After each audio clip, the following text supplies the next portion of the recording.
Are y'all ready to head off the trails? Cryptid Huntress Jessica Jones, and I'm ready to take you on a mysterious journey right now. We welcome you to Off the Trails right here on the Spaced Out Radio's YouTube channel. If you guys haven't hit subscribe yet, please do. We would love to have you guys. Please follow us on social media, on Twitter at Spaced Out Radio, on Instagram at Spaced Out Radio Show, and on TikTok at Spaced Out Radio. You guys know where to find me. I'm at thecryptidhuntress.com, and I have a really awesome YouTube channel. That's The Cryptid Huntress, where I have live shows every Wednesday at 1 p.m. Eastern and on Thursdays at 8 p.m. Eastern. And yeah, please go follow me there. And on my social media, I'm the Cryptid Huntress everywhere, except for Twitter. It's Huntress Jessica. Okay, and if you guys would like to support what I do have a Patreon. That's the Cryptid Huntress over on Patreon. And I also have a shop on Etsy. That's War Woman Goods. And shout out to all of my Patreon members and all of the people who've supported me through War Woman Goods by buying jewelry, things like that. I really appreciate that so much for all you guys. All right. Shout out to Bumblefoot. Oh my God. Spit it out, Jess, right? Bumblefoot for that amazing intro music. I don't want to forget about him tonight. I do appreciate that very much. All right, so you guys, I have a fantastic show for us tonight. I have Cryptids of the Corn here in the studio tonight, and don't forget that right after this show, Marquise has a really cool show set up after hours. All right, so y'all go support him after this show, and I'm gonna try to be in that chat too tonight. So let's get to our guest, y'all. We have something super interesting to talk about tonight. Something I have never even thought of, really. And this is what I like to do. I like to think outside the box. So, Jay and Mr. E of Cryptids of the Corn podcast. Well, only one of them are here tonight. Okay, but let me give you a little rundown on their podcast and who they are. Okay, Cryptids of the Corn are a couple of buddies with a shared interest in the cryptozoological, paranormal, and the plain strange. They focus on the Midwest and the Appalachia regions of the U.S. and venture out of those borders. They cover big cryptids, one-off cryptids, some big questions on the subjects of the strange, interviews with eyewitnesses, and a little bit of a science lesson. So please help me welcome to Spaced Out Radio tonight, Cryptids of the Corn podcast. Ooh, hey guys. What's up? Yes, I appreciate it. Thank you so much for being here tonight. This is going to be so much fun. And I love your podcast, by the way. Oh, my gosh. Well, thank you. That's high praise. I appreciate it. Big time. Big time. I mean, I know that we've talked before. Okay. Yeah. And I know that we kind of filmed a little episode or whatever, and it hadn't come out yet. So I know we are on the same frequency. Okay. Mm-hmm. That's all I'm going to say. We're on the same frequency. Oh, yeah. So I know my audience is going to love you, okay? And most of them probably already know who you are. I would be willing to assume. I seen Bob in there, so I got to say hi to Bob. He's been a supporter of our show, but hi Bob. I'll find Bob in the chat. Oh yeah, it's Rob. Oh, Rob. I think you said Bob. I'm sorry, I can't hear. We call him Bob. Oh, it's Bob. Okay, so you did say Bob. Yes. Okay. Well, heck yeah. I'm the Great Powerful Mystery. I'm half a Cryptids of the Corn podcast. Jay was trying to make it back in time, but he's coming home from New Jersey, and he just was not going to make it. So he doesn't have to worry about it. But I was a little background on me. I was a fisheries biologist. So there's Robert. I was a fisheries biologist. I did endangered species surveys. I did eDNA stuff. I looked for species that government said did not exist, and we found them. Ooh, I love it when that happens. Yeah. So, but I did it here all in the U.S. Oh, and then my wife was there too. But yeah, that's us. I mean, pretty much you find us on anywhere you find podcasts, our YouTube. So we also have lawn chair documentaries. Our first one's coming out pretty quick. It's all about giant catfish in North America. Oh, wow. Giant catfish, like where people go noodling and get those catfish? Like that, but supersized. Oh man, imagine going noodling and getting a supersized catfish. I mean, they're already pretty big. Oh yeah, you get dragged down to the bottom of the river for sure. Yeah, that would suck. You may not come back up too, right? People get drowned by them all the time. I'm sure of it. Whether they or not, I'm sure of it. Absolutely. Absolutely. Okay, so you live in Ohio. Yeah, Okay, you guys have your share of cryptids, right? I would Over say in Ohio. we're probably the third most cryptid rich state in the U.S. Yeah. West I would say Virginia, you're up there. West Virginia Yeah. is always number one because it's just weird. Just all these West Virginia people are just weird. Then Kentucky, then Ohio. But yeah, we have all kinds. Like the Ohio River Octoman was a very famous one. This big blob of tentacles seen crossing the road, both in Ohio and Kentucky. Ooh, tentacles. Yeah, it was seen for about a week. It literally crawled over the highway, was floating down the river, and then it died in Kentucky. It died? Did somebody get the body? No, I think they pretty much they just pushed it back out into the Ohio River because it was very smelly. Okay. Was it like an octopus? So it was kind of fishy? Yeah. So it's called the what is it called? The indescribable horror, because it was just like a big mass of meat and tentacles. Ooh, that sounds weird. I can't believe I've not heard of that. I mean, it just Yeah. existed. I wonder what it tasted like. Probably not good. Oh, I'm kidding. That's terrible, right? Kentucky, though. If anybody's going to try to eat it, it'd probably be them. I have to pick on. I have no comment on that. Yeah, I have relatives in Kentucky myself, so yeah. I'm not going to comment on that. But yeah, there's Kentucky is a vast area of a lot of woodland, and we got the LBL up there, the land between the lakes. Oh, yeah. You know, I've done lots of shows on the dogmen up there, and the Sasquatch, and the underground facilities, and all that kind of stuff going on in that area. So area of high strangeness for sure. Oh yeah, Kentucky's weird. Ohio's weird. I mean, we have Wright-Pat. We have. Most people don't know this, so this may be something for some of you guys in the chat, that all the records from Roswell was actually sent to Wright-Pat here in Ohio. Yes. And a lot of people don't know why. So Wright-Pat had the only wing in the U.S. at the time for reverse engineering Nazi technology. So, oh, wow. 1947, it was literally like they were getting ready to tear it down, the dismantle the system, and then we got some space junk, and they're like, all right, we'll keep it running, keep reversing. Wow. Yeah, you know, I actually had Raymond Samansky on my show here at Spaced Out Radio. He was one of the lead scientists at Wright-Patterson Air Force Base. Really? And yeah, that was an interesting interview. Yeah, he's a big advocate for disclosure and UFO disclosure especially. So it's kind of interesting. He didn't give us a whole lot of inside information. He gave us a little bit. But yeah, it's really, really interesting. Whatever's going on up there. It's weird. Absolutely. It is weird. It is weird. Well, something that's even weirder, in my opinion, is what we're going to be talking about tonight. And it's something that after watching your shows, right, and listening to your podcast, I guess I was listening more than watching, but it was on YouTube. Okay. And you have this really interesting theories on mushrooms. Okay. And so I want my audience to know, we're not talking about like psychedelics tonight, y'all. No. Okay. Just them as a thing. Yeah. And that's fine. You know, we're going to be talking about the mycelium networks. Okay. And you have some interesting theories on those, actually connecting mushrooms and like networks of mushrooms underground. It's almost like an internet of the earth. Okay. 100%. And you make a connection. You and Jay made a connection to them having like to being sentient or having like a consciousness, right? And forming into potentially orbs and fairies. Okay. 100%. So please, let's talk about this tonight. I cannot wait to have a discussion with you about this tonight. So let's just get it going.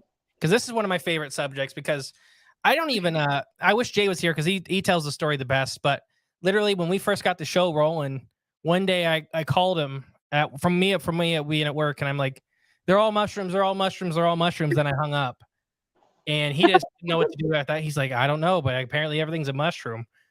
But no, so it's just because all these threads connected. If you're okay with it, I'm going to go over some biological terms for mushrooms and all this stuff. So as we talk, so people understand. Please. So I'm going to say the word central nerve system. Mushrooms do not have a central nerve system. What they actually have is it's the little tiny individual strands are called hyphae, and the big bundles are the mycelia. So imagine for everybody at home, imagine one wire is a hyphae, a big bundle of wires is mycelia. It's not a central nerve system, but it's their version of it. So it's just easier to interchange that, but it's very different. Mm-hmm. Here in the US, healthy soil per square inch has around 6 meters of mycelia everywhere, the whole US on average. Wow. A square inch. I mean, literally, 6 meters. It's just insane. That is. So that's theirs. And then there was a recent test. It was in 2021. I'm sorry. Nicholas P. Money, Dr. Money. He's a biology professor at Miami University in Oxford, Ohio. I'm going to surmise his intelligence test for mushrooms. So actually, before I go into that, sorry, this is how I am. This is my brain, everybody at home. I'm all over. Mushrooms are much, much, much more closely related to animals than they are plants. Mushrooms are not very closely related to plants. They share most of their DNA with animals. That's why you have sorry, government's already shutting me down. That's why you have hen of the woods. It tastes like chicken. You have beefsteak. It tastes like beef. You have all these mushrooms that taste like meat. Lion's mane tastes like shrimp and lobster. It's because they're meat. They're actual meat. In that sense of it, they're much more. If you had to put them, if they weren't in their own category, they'd be put into animals and not plants. Whoa. So they're very, it's just crazy. But Dr. Money's study, 2021, he did two kind of generalized things. The first one was resource management. Now, keep in mind, like we said, these mushrooms that you see above ground are the actual fruiting bodies. It's the sexual organs.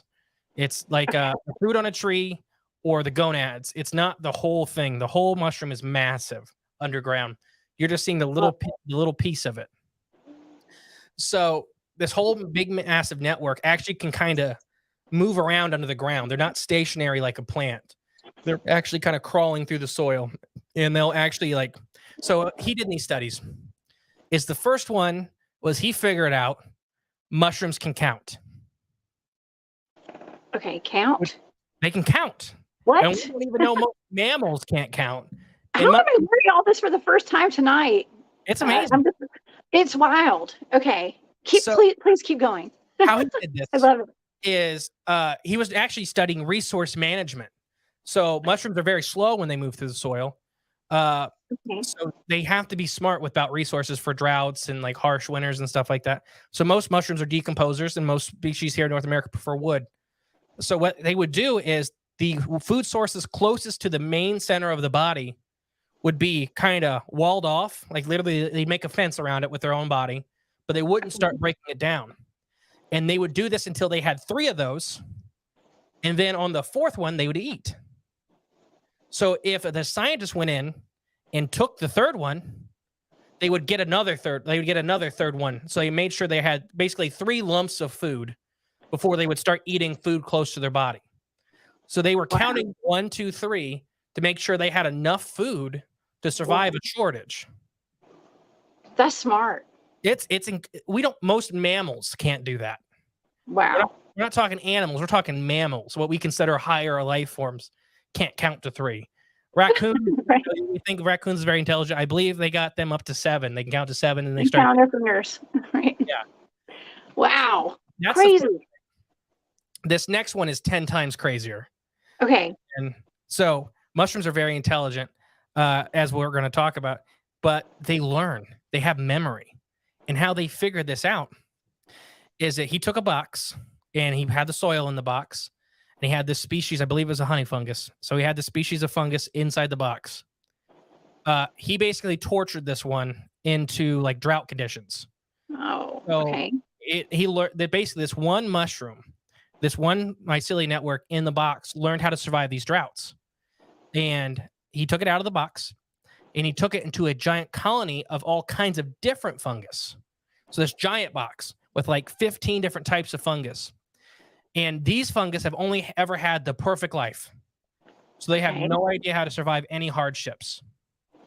So he takes this one out of the box. It survived the hardships, puts them in the box with the ones that have never survived any hardships. They don't know how to survive. They'll die pretty much if he turns up the heat. And once he turns up the heat fully. He gives them the most severe drought conditions. So that first box, I kind of left this out. That first box, like only 8% of the mushrooms survived, like all out of all the big group. So the ones that survived, we took and put this big box. This giant box, almost all of them survived these extreme drought conditions because the one mushroom that survived told all these other different species of mushrooms of how to survive the drought conditions. They communicated. Not only within their own species, they communicated with other species of fungus. Wow. So it's already amazing.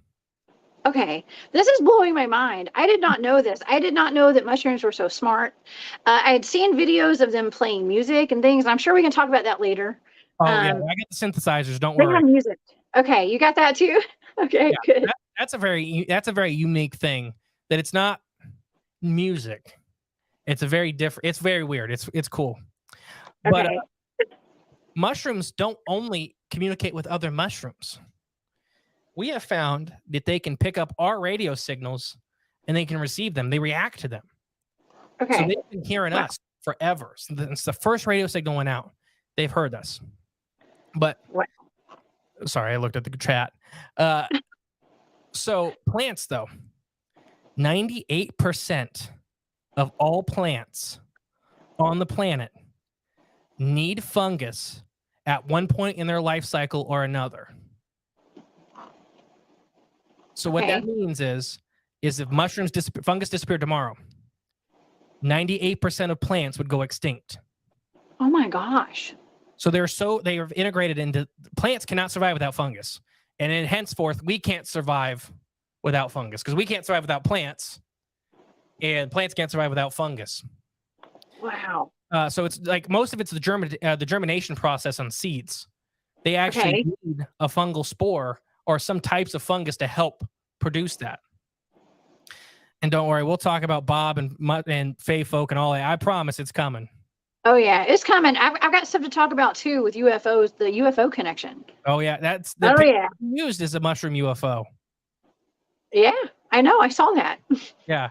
So yeah. We could real quick. We could talk about the singing if you want. So that's called a synthesizer. Okay. So all those videos you see of mushrooms, they plug something into them and they start singing. Yeah. Synthesizers are developed to make basically musical tones for mammals or or vertebrates' central nerve system pulses. So that means if you hook them up to your head, every time you're thinking, it's playing notes. Oh wow! Nerve system firings, it's playing notes. It doesn't really work on trees or on plants, but when we modify them and we plug them into mushrooms and they react. So there's all these videos of these synthesizers cutting into mushrooms, like while they're playing, and they completely change their tune. They react. They're having what we would basically consider some kind of thought pattern to this. A consciousness. A consciousness. Now, this consciousness, in my opinion, which we'll talk about, is very different than ours. They would have a lot of much harder time understanding us. It'd be like, I've seen somebody put ET. It would, even if they are earthbound, it would be like they're ETs anyways, because they're so different than us on every level that the consciousness is there. I believe they're conscious, but it's so different. It literally like you talking to an alien, whole different system, whole different thing. They're thinking 4-dimensional and all this stuff. Do you want me to stop for a second, or do you want me to keep going? No, I just keep going because we have so many things to talk about. I'm loving this right now because I never knew how complex a mushroom was. Okay, they are probably one of the most complex things on the planet. So I did leave this out. Okay, mushrooms, they're mycelial networks. We have a fossil that is older than the Appalachian Mountains, or as old as the Appalachian Mountains, which most people, some of these people don't know. The Appalachian Mountains are the oldest, or one of the oldest mountain ranges on the planet that's left standing. That's why they're very fossil poor. It's because they were around before most things on the planet lived, so there was nothing to die to make them. So they don't really have any fossils besides some mycelial networks. Wow. So mushrooms are as old or older than the Appalachian Mountains, but they were just as complex at that time. So they were still these very, very advanced complex mycelial networks 450 to 850 to a billion years ago. 400 to 850 million years, or even a billion years ago. I left out the notations. I'm sorry. Wow. I also am drinking whiskey for everybody at home. It's what I do. It's Sunday night. You go, boy. It's all good. So they are incredibly old, but the thing is, they were that ancient, but they were just as complex that long ago. So you're talking before mouths, before anything like that, before complex cellular life on the animal level, they had complex mycelia networks. A lot of people probably know this in the chat, but the first quote unquote trees on the Earth's surface were fungus. They were these giant, I mean, sequoia-sized fungal colonies on the surface. Oh, okay. Wait, I have to interject right here, okay? Because I've done shows on the petrified giants and the petrified titans, and there are petrified mushrooms, like gigantic mushrooms, monstrous, like huge, like, and it makes you wonder about the Smurfs. Do you ever watch that? Yeah. I watched the Smurfs when I was a kid, and I'm dating myself. Everybody's gonna know how old I am, but I watched the Smurfs, and there are these little gnomes that live underneath these mushrooms. But were they gnomes? Maybe they were actually a little bigger, because mushrooms were huge back in the day. Oh yeah, no, they still are. I have a treat for everybody. Don't worry. They still are. They still are just as big, if not larger. Was it Janet? Would large mycelia cultures attack harmful fungi? So we'll talk about balance here in a minute, because they're really good at fungi. Are really good at balance. Environmental equalizers. So harmful fungi is kind of, I guess, a misnomer, because they're if they're harmful to us, it's probably our fault that we're doing something we probably shouldn't be doing. Okay. So, good answer. Because they're that smart. Yeah. Don't get too itchy, Lisa. Sorry. Now, I don't know how far of our show you've listened to, but do you know about Bob? No, I don't. Tell me about Bob. What's up with Robert? So this is a different Bob than in the chat. Okay, different one. Okay. What's up with Bob? Our buddy Bob is the largest living organism on the planet. Oh, wait, I did hear that on your show. Yes. Yeah. Okay, I thought you were talking about someone in the chat. I'm sorry. Yeah. So yes, Bob, I know what you're talking about. Bob is the largest living single organism on the planet. He's roughly 2,200 acres squared. Okay. That's if you put them all in one like big square grid pattern. He's actually an entire state forest underneath. Okay. How they discovered Bob was in the late 40s. They drilled a hole in the dirt to get a core sample, and the next day 100 acres of trees died. Like, yeah, I heard that on your show. Instantly. That's really cool. And the reason is, Bob is integrated into every plant on his back. What that means, so we used to think that they were doing an even exchange. Mushrooms and fungi would do an even exchange with plants.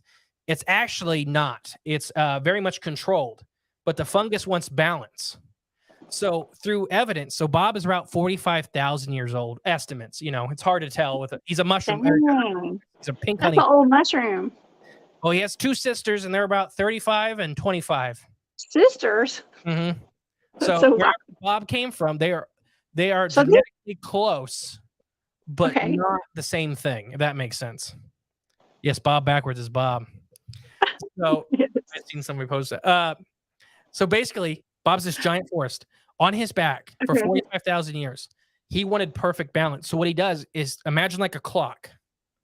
So each pi section of that clock, he kills the entire forest on his back and promotes grassland growth to renutrify the soil.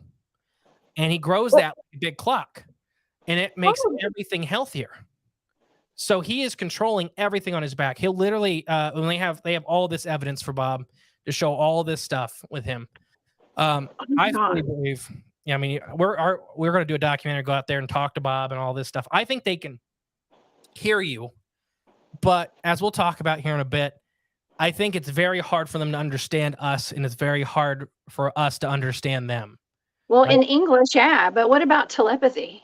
I still think there's this disconnect. Okay, gotcha. It's such a different world to them. that they're seeing everything in such a different way that even it's just fundamentally they're so different than us. Wow. This is so fascinating. It's like we're making them out to be like humans almost. You know, it's Bob and his two sisters. Are these mushrooms? I mean, it's a network though, right? It's underground. So okay. It's imagine, I guess it's hard to kind of picture from imagine if you threw a whole bunch of electric cables on the ground. Okay. That is what a mycelium network underground looks like, except it's packed. Like we said earlier, about every square inch of healthy U.S. soil has about 60 meters of mycelia. Right. So that's a ton of footage of mycelia, and even up to 100 or 200 or 300 miles of hyphae, the individual cables. Wow. So they're aerating the soil, they're promoting plant growth, they're picking all this stuff. They even integrate into some animal species to help promote this growth. What? Yes. Now, animal species. Okay, let's go there. Tell me more. You ever seen The Last of Us? I don't know. I don't think so. So that's where the mushrooms hijack humans and like kill off all the humans. I haven't seen that, obviously. It's cordyceps mushrooms. Or cordyceps fungus. I keep saying mushrooms, everybody at home. I'm sorry. It's fungus is the overall term, and then mushrooms are a type of fungus. Anyways, okay. Cordyceps fungus hijack invertebrates mostly. So we're talking insects, arachnids, that kind of thing. What they do is they attack their central nerve system, and they kind of wrap around it and start piloting the animal. Oh my God. What they want these animals, some species want them to crawl all the way up as high as they can get, and then they'll kill the animal off, and then they'll spore. So they'll let their spores fly into the air much higher than they could from the ground. Others want them to be eaten by another animal. So they'll hijack them and get this insect into a vulnerable place because they finished their life cycle in the digestive tract of a big mammal. This sounds terrifying. This is terrifying. Like, it almost sounds like it's some kind of alien type of, I mean, it's an alien or something, or maybe we're the aliens. I don't know. Now, there is plenty of people that think mushroom are from another planet or fungus are from another planet. Okay. And I personally don't think so, because we share so much DNA with them that it would be very hard for me personally to get to that. You know, they're very closely related to animals, at least DNA wise. So it'd be very hard for me to believe they're from another planet. I just think they're incredibly ancient and incredibly advanced in whole different ways. Now, so we did Bob. He's big. There was actually a TV show called The Rig. It was about giant mycelium networks living in the ocean, killing off, like dropping the whole oceanic continent every time people got too advanced because they started killing the planet. Wow. And, you know, I would stay with you. That's deep. Soft disclosure is what he says. Okay. You ever heard of Doggerland? Yes, I have, actually. So that's what the show blames, is on the giant mushroom underneath the ocean shelf. Oh my gosh. Is that whenever you make it drops it into the ocean. Yeah. That's wild. I mean, who would ever think that a mushroom or fungus would be under the ocean floor or in the ocean? So I don't know. I don't think of mushrooms being in the ocean. So here's the cool thing. Every environment on this planet has fungus. The ice in Antarctica has a species of fungus that lives on the ice sheet. The upper atmosphere has dozens. I'm talking upper atmosphere has dozens of species of fungus that lives up there. The bottom of the ocean has tons and tons. Okay. You can't escape fungus. They win. They always win. Hey, Nighthawk. What's up, William? Thank you for being here. Not coffee. Yeah. I'm not drinking coffee, William. He comes in for our Cryptids and coffee on Tuesday mornings. Oh, sweet. Well, hey, I was just with him this morning, actually, with morning brew with William and Gerald and Dennis. Yeah, love it. Y'all subscribe to him, please. Yeah. Yes. Amazing. Now, I promised everybody the paranormal side of all this, and that's kind of the quick abridged version, because I know we have time limits. Oh So no, we're halfway through the show right now, so we've still got time. We got plenty of time because there's so much to talk about. Like I said, from UFOs, the UFO connection, to orbs, to fairies. which one do you want me to do first? You pick. Oh my gosh. Well, let's go with orbs first, because Perfect. that's something that I experience all the time out in the field. When I'm doing my Bigfoot field research, we experience orbs, and there's like different colors of orbs, different sizes. Some of them that just appear and disappear. Some of them actually turn into like formations and like form into like triangular patterns, and they'll follow us and chase us through the woods. So there's no explanation. We really don't know what orbs are exactly. You might have an answer. I was gonna say, or do we? No, I don't think this is before I say this, I don't think this is all orbs.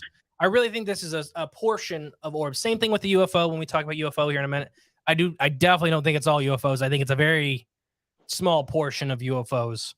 But for these orbs, so everybody here has probably heard of fairy rings.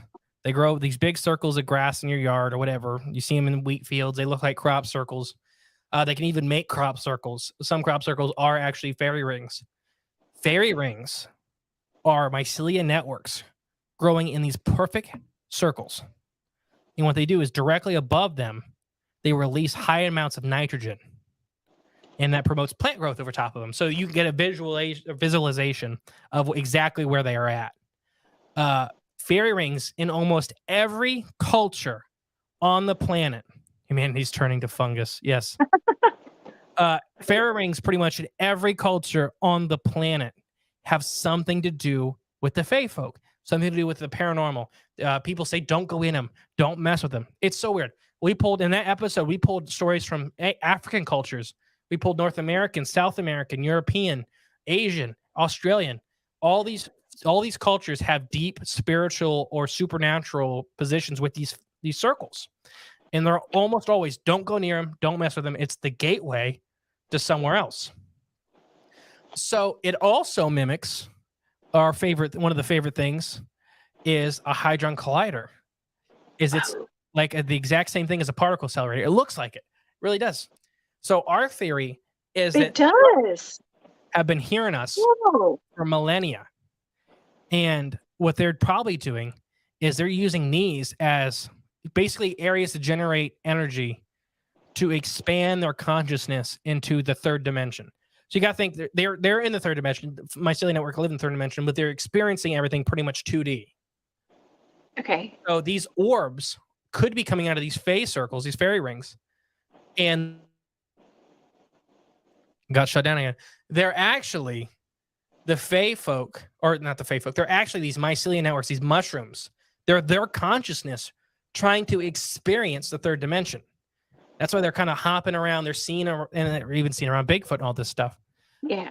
But they don't, they move around. There's all these different colors, and they tons and tons and tons of stories talk about these orbs going in and out of fairy rings, talking about them popping in and popping out. And they're everywhere on the planet. So you're probably not too far from them. Oh my gosh. And then the fae That's folk, amazing. Okay. I think orbs and fae folk have been associated, and fairy rings and fae folk have been associated forever. Okay. Now we talked about that we talked about earlier that so during these drought periods for this fungal networks, they'll cut off whole sections of their body. Like they'll lose so to us it'd be like losing an arm to survive. Like you get bit by a snake or something like that, and you cut off your arm to survive, or you get bit by the zombie, you cut off your arm to survive. They do that regularly because they know they'll grow it back. So a lot of these fae jokes. So the orbs are, I think they are. And I just think fae folk are mushrooms, not the other way around. So these fae folk have a very curious nature about us. They're very odd though when they try to. Pregnant women shouldn't sleep. Fairy rings. Yeah, they'll. Changelings will steal your babies, is what I think it is. Changelings. Mm-hmm. So these. Oh, sorry, I lost my train of thought. It's not that hard for me to lose my train of thought. I'm the same way. These fairy fae folk, they have a problem. Like they make jokes a lot of times, but the jokes can result in bodily harm and even death to a human. but they don't seem malicious. Like we talk about puckwudgies in Northern Ohio, Pennsylvania, the East Coast, and they do this kind of stuff. They'll lead you off a cliff and they think it's funny, but they don't think it's malicious, because to a mushroom, it's not malicious. It's like a joke. You lose your arm all the time. So if the joke involves you losing your arm, why does it matter? Okay. They're having that much trouble changing their perception of us, or putting their perception of us on them, kind of deal. Yeah. I'm reading, sorry. Yeah. Oh yeah. No, it's about orbs in their house. Yes, that's an interesting comment. Or there's so many different types of orbs, y'all. 100%. So many different types. Yeah. This is a small portion. I really don't think this is every orb you ever see. This is a very small portion of orbs. I'm talking like your fae. The ones in the woods. Your wood ones. That and then they even seem to be these nature protectors. They seem to want to balance the scales. They seem to want to, and everything I've told you about fungus, that seems what they are. They are the guardians of nature. They're the ecosystem engineers. They want a perfectly balanced ecosystem on their back because it benefits them. So if these fae are manifesting, and that's like, you've heard all these people talk about their experience with the fae. We've had a bunch on our show, and it's always weird. It's really like you're talking to an alien because they don't understand certain things, but it's just like, it's just weird. So that's the fae folk angle. Don't eat mushrooms. Okay. One, don't eat mushrooms. I think you can still eat mushrooms, Michael, because it's the fruiting body. So you're not actually, like, the mycelium network will dissolve the mushroom anyways after it's done spreading spores. So it's not like it's a crucial part of it. Just tell them thank you. I talk to them in the yard. My neighbors think I'm crazy because I mow around them and then I talk to them. Oh my gosh. Well, you don't want to get them mad at you. It might be another Bob. It could be a cousin of Bob. You never know. Right? Mm-hmm. Yeah. You know what? I got to tell you, I have one of my best friends in the chat tonight, and his name is Barry Littleton. Okay. Shout out to Barry. Hey, Barry. And Barry and I do shows together all the time. And I met him back in 2021, I believe. And we were both speaking at a conference, and his presentation, he's been a lifelong ET contactee and an experiencer, and he's been taken up into ships. And he had, as part of his presentation, ships, ET ships, like UFOs that were made out of mushrooms, fungus. They were alive. They were actually alive. And I've heard this a lot. And not only that, I have to give Barry a lot of credit, because since about 2014, he's done at least a dozen videos on this. Okay. So like, he's been talking about this for a long time, the mycelium connection to UFOs. Okay. So shout out to Barry Littleton. What's up, Barry? Thank you for being here tonight. Barry, I don't mean you'll have to talk off air. Oh, y'all are going to have to do a show together, or just talk and put your thoughts together on that. For sure. I do. So with the UFO connection, and I've gotten, Tony Merkel, he picked on me about this a lot. So we'll talk about the UFO connection. Yeah, let's do it. I think a small portion are actually UFOs that are organic and native to Earth, that they are these fungus living. So we just did in 2019, 2020, and 2021, for the first time ever, we did high atmospheric studies of life. We weren't expecting to find anything. So there's the ozone layer. So we live in the troposphere. The stratosphere is the atmospheric level above us. We didn't expect to find any kind of life at the ozone layer. At most, they were expecting to find 14 species, and they found over 4,000. Holy moly. So, and a lot of them were fungus. Okay. So fungus but they actually found platonic life. They found all these animals, and even some marine creatures like jellyfish. They have cousins in the upper atmosphere. So the quick version of this, because I've done probably 60 hours on the mushroom UFO thing at this point. So the quick version is that I think a long time ago, a bunch of these fungal colonies got into the atmosphere and they formed these big bodies. As everybody's seen with the clip art is kind of what we put them, mushroom walls inside UFOs. I think the actual UFO itself is the organism, is the thing. Yeah. It's one thing. It's not aliens, but these experiences. So if we look at Betty and Barney Hill, and this is where I get picked on a lot. We look at Betty and Barney Hill. They got abducted. Betty had an extremely pleasant experience.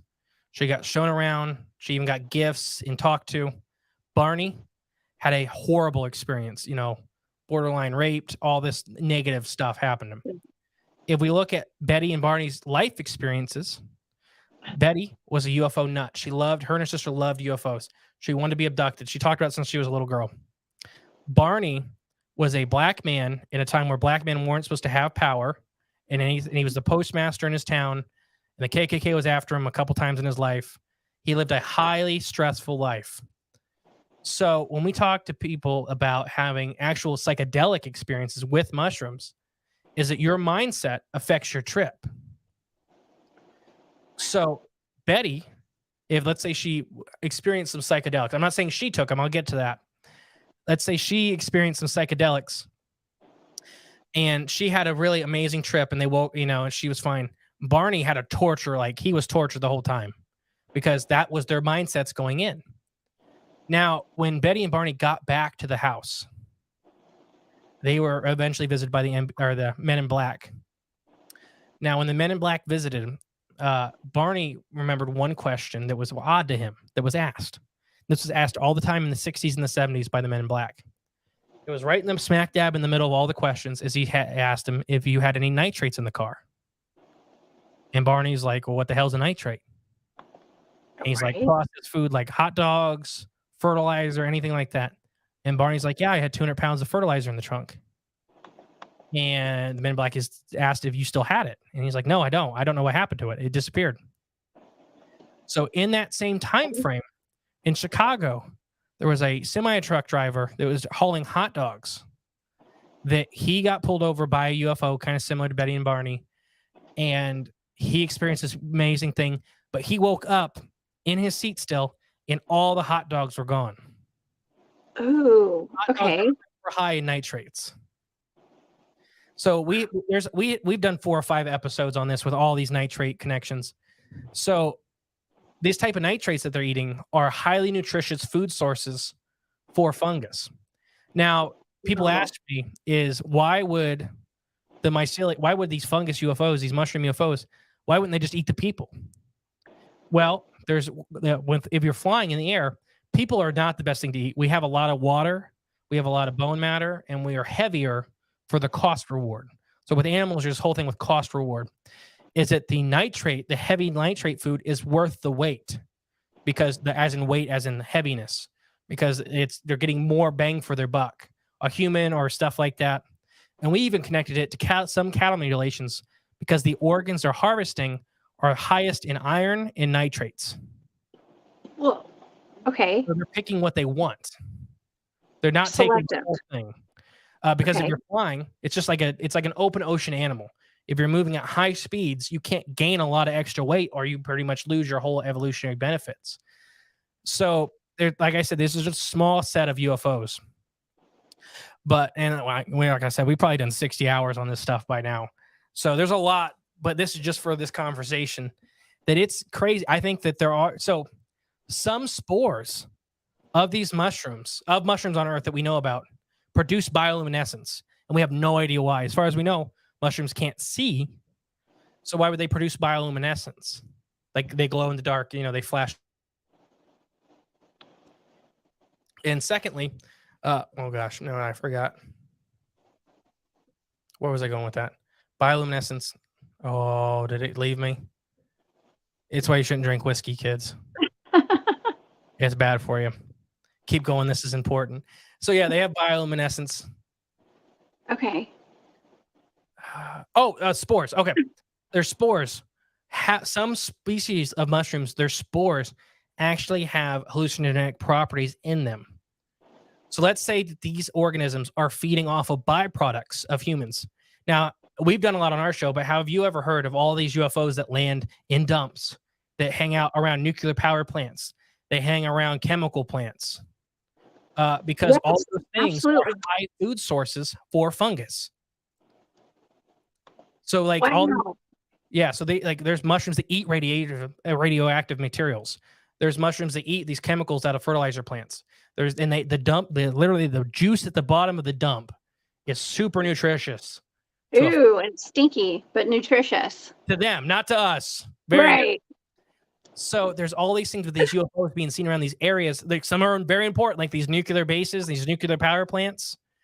But some, like the dumps, like why are UFOs going in and out of the dumps? Why do they want our trash? Well, if these are organic UFOs from Earth, they don't want our trash. They want the food products. They want this stuff. They're scavenging off of our existence. And I think they move incredibly fast. So here's the one I really get picked on for. The Tic-Tac UFO, I think, is a mushroom UFO. And the real reason why is that it moves so fast and it stops on a dime and it turns, it looks organic. It moves like an organic animal. And if anybody in the chat has ever seen a dolphin playing around with a tugboat, you know, they're going right in the front, they're playing with the this tugboat's moving so slow compared to this dolphin that it's like playing with it. It's exactly what the Tic-Tac UFO encounter reminds me of. Is this thing is like, okay, I'm behind the jet. Now I'm in front of the jet. Now I'm on the side. Now I'm bored. So I take off. I go mock whatever, you know. I think there are probably some kind of compression organs to help them propel. Yeah. Is somebody yelling at me? No, nobody's yelling at you. Keep going. We're good. We got some trolls in the chat tonight. Can my moderators please take care of that? I'd appreciate you guys. Yes, we got some trolls tonight. It's okay. I get yelled at a lot. It's okay. And I really don't think this is all UFOs. I think this is like 5%. I say that a lot. I think this is 5% of UFOs. I think there's all the other kinds of stuff, you know, out there too. Absolutely. Listen, I'd like the people in the chat are saying, this is next level stuff. Like, this is mind blowing. Okay, like what you're talking about tonight is completely mind blowing. It's stuff that I've never even thought of before. Okay, so I'm loving it, and I don't know. I think we need to have more discussions about this actually, because it connects everything. Okay, yeah, UFOs, paranormal, you name it. Mm-hmm. Absolutely. Yeah, no, I think it's I don't know even how we got onto this train, like on our own page, but it's just crazy to me that raft was made of mushrooms. Oh, no, it's insane that all these, it's just, fungus have been around forever and they're so complex. The languages that they seem to have, they're communicating information in ways we don't understand. This is so far. Now I know we're we're cutting on time. I know I tried to be quick. We have about 9 minutes, 8 to 9 minutes. Does anybody have questions, or what do you want me to talk about now? Okay, well, so someone has asked, the red tide has come up a couple of times, actually. And someone earlier asked if the red tide was from the mycelium or from the fungus. What do you think? So that red tide it's a cyanobacteria. So it's a blue-green algae, even though it's not a plant, it's an actual animal. What happens with the red tides is that the cyanobacteria get very agitated and they release toxins. So when these little tiny single-celled organisms, they get upset, they turn red to signify to each other they're upset when they release neurotoxins. When one cyanobacteria releases a neurotoxin, it doesn't do anything because it's so tiny. The problem is there's billions of them in one swarm. So they're not fungus. They're a type of bacterium. They're very simple bacterium. But yeah. So could be. Absolutely. I think that I just saw Barry saying prion disease too. Prion disease is like chronic wasting disease is a perfect example. I got shut down again. Prions are they're very weird, but like chronic wasting disease in deers is a perfect example of prion disease. It's not caused exactly by anything alive. It's just like an element almost. So the big problem with chronic wasting disease in deer is, let's say this deer is drinking water, releasing these prions. They'll stay in that soil sample for up to 50 years. So even if a deer doesn't visit that year or for 49 years, then it drinks out of that same puddle, they'll get the prion disease, like chronic wasting disease and such. And it rots your brain. It causes DNA fragmentation. It's It's a disease where you kind of melt. I don't know if anybody in the chat's ever seen a deer in the later stages of chronic wasting, but they're seizing, their tongue's hanging out, their eyes are drooping. They even have like bone malformalities. It's very like zombies. Absolutely. They are zombies, and and they're highly infectious. So why humans are so scared of it is it has no sign of jumping to humans, as in humans become susceptible to it. But if it does, it'll get super bad, super fast. So that's why humans are trying to take care of it quick, because there's not a lot of evidence that would ever jump to primates. But if it did, it would be fatal very quickly. Yeah. So wow. And mad deer disease too, Barry says. Yep. So yeah. And he put chronic wasting disease earlier too, I believe. Mad cow disease. Yeah, all that. A lot of those are done through cannibalism as well. Yeah. This does need, I do need a longer show. Sometimes I'm like, man, I need like a 2 or 3 hour show for real. Because we could talk about this all night. We did 2 hours on accident. We did 2 on accident? I don't know. I lost. Talking. It's almost 1 hour. Yeah, we have a few more minutes though. Okay, so no, I'm good. I think craft could have been a type of mushroom as well as their DNA, but not sure. And maybe I'm just saying, in my personal opinion, this is all my personal opinion, that there are a type that are originated from Earth, and they are just their whole UFO you're seeing is like a mushroom. I'm very happy we got that out there before the movie Nope came out, because that's pretty much what Nope's about, the movie. Oh, is it? An organic, aggressive UFO from Earth that eats horses and people. Luminous red fungus-induced orbs. 100%. I think that's kind of what some orbs are. Just like some of the ones you were seeing out in the forest could easily be it. Yeah. I think it's them trying to experience our version of reality. So we talk about in these paranormal shows all the time that we can only see a very small section of light. It's like 6% of all light that's hitting the Earth that we can observe through the human eye. So they're having a similar phenomena happen on the other end of the scale. So this could be them venturing out into ours to experience the world through, like, kind of like we experience it. So it's very neat. Wow. Yeah, we have seen so many different colored orbs, and a lot of times, like the orange orbs are red, even red, like any kind of like oranges or red. They accompany like a Sasquatch experience. Okay, so I don't know. I mean, my mind is kind of racing right now. I'm trying to figure out, like, because I used to think, well, maybe they're just manifesting out of orbs, like maybe it's a Sasquatch manifesting or something. But now I question that. I don't know. I don't know anymore. I think there's several things that we're seeing that are Sasquatch too.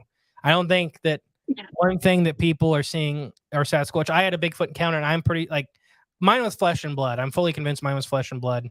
Okay. We've had people on the show that had the paranormal Sasquatch. They had the more supernatural Sasquatch. So if you were a nature guardian in a way, what better friend or caretaker would there be than a Sasquatch? Ooh, they'd be your security guard, right? Yeah. So then we talk about Sasquatch doing these frequencies and stuff like that. They may be able to actually communicate with them when we can't, as in the Sasquatch to the fungus. Yeah. So think about the underground. They know everything that happens on your back. Okay, absolutely. Security force of Sasquatch that you can talk to instantaneously. Oh my gosh. Wow. That's pretty mind-blowing, because like there's so much Sasquatch are so much more connected to the Earth than us humans are, in my opinion. Oh, yeah, so that would totally make sense. I'm reading. Sorry. Yeah, I'm looking at the comments too, because we just have a couple more minutes before we go, and I figured maybe if anybody had any kind of questions or anything. I think that everybody's super happy about the show tonight. Well, we had a couple of trolls in here, but they all came from a particular show. They must have got sick on us tonight, and that's okay. Tell me off air, because I'm curious. It happens. Do what? You have to tell me off air. I'm curious. It's not a big deal, trust me. Not at all. So, but yeah, Sasquatch use mushrooms like they use spice and dune. Yeah, I mean, it could be something like that we're connected with them. Yeah. Okay, so wait, Sovereign Cosmic Wildman. You're talking about chaga is key when squatching. Okay, so Sasquatching. Okay, and he says that he eats chaga when he goes into battle. So like that must be really, maybe it must be very powerful, right? What's chaga? And it's a type of mushroom. Oh, okay. It's a type of mushroom. There's literally like 150 something thousand documented species. Oh my gosh, there's so many. Well, I'm gonna go start eating more mushrooms. Okay, I don't know. Like now, I can feel kind of bad. Like I don't know. I mean, I think you're fine as long as you tell them. And then is that carnivorous? I don't know. I'll tell this to everybody: mushrooms are the fruiting bodies. So long as when you pick them, you put them in a sack that has holes so their spores can spread as you're walking through the woods. You're doing their job for them. I don't think they're mad about that, as long as you let their spores fly. That's what the fruiting body is for. Yeah. That's awesome. Okay, everybody loves the show. You guys, thank y'all so much. We have the best audience and the best chat, the best moderators. Thank y'all so much for being here. Okay, so hold on. Did we cover everything? I guess we did, right? We covered everything. My list besides psychedelic entities, but okay, well, we'll talk about that again. Listen, I'll even bring you on my show. I've got a great channel, the Cryptid Huntress, and I would love to bring you on there and talk more. We'll bring you back here on Spaced Out Radio too, especially if we can bring Jay back on as well. Okay, so tell everybody where they can find your podcast. Okay? So yeah, you can find us on any podcast platform. Please make sure you leave a 5-star review. It helps us out greatly. Subscribe to our YouTube. We have our documentary series coming out soon. We have Patreon. We do like 2 nights, like for our $5 and $10 tiers. We do like hangout sessions and game nights and structured talks, and you get extra episodes and all this crazy stuff. Our store and merch and website is all cryptidsofthecorn.com. It's all nice and easy. It's all cryptidsofthecorn.com. So it's all one spot for you to find everything. Thank you, Jess, for having me. I greatly appreciate it. Awesome. Oh my gosh. Mr. E, thank you for being here with me. I just loved having you here. You are a wealth of knowledge. You're welcome back anytime. Okay, so please come back and hang out with us here at Spaced Out Radio. Awesome. Well, we'll see you next time. Have a great night. You too. And take care. Okay, thank you. All right, y'all. That was amazing. Oh my gosh. I love switching it up here. It's not all Dogman and Bigfoot. Okay. We're going to talk about weird stuff like mycelium networks and things like that. Okay. Don't forget that right after this show, Marquise has this amazing show lined up. He's about to go live in about 30 seconds. Okay. All right. I'll see you guys next week on Off the Trails here on Spaced Out Radio. I believe I have Wayne Thothero coming on my show next Saturday night. It's going to be a great time. Until then, you guys, please come to my channel, The Cryptid Huntress, over on YouTube, and come hang out with me there. All right. Well, you guys have a great night, and I will see y'all next time. Bye.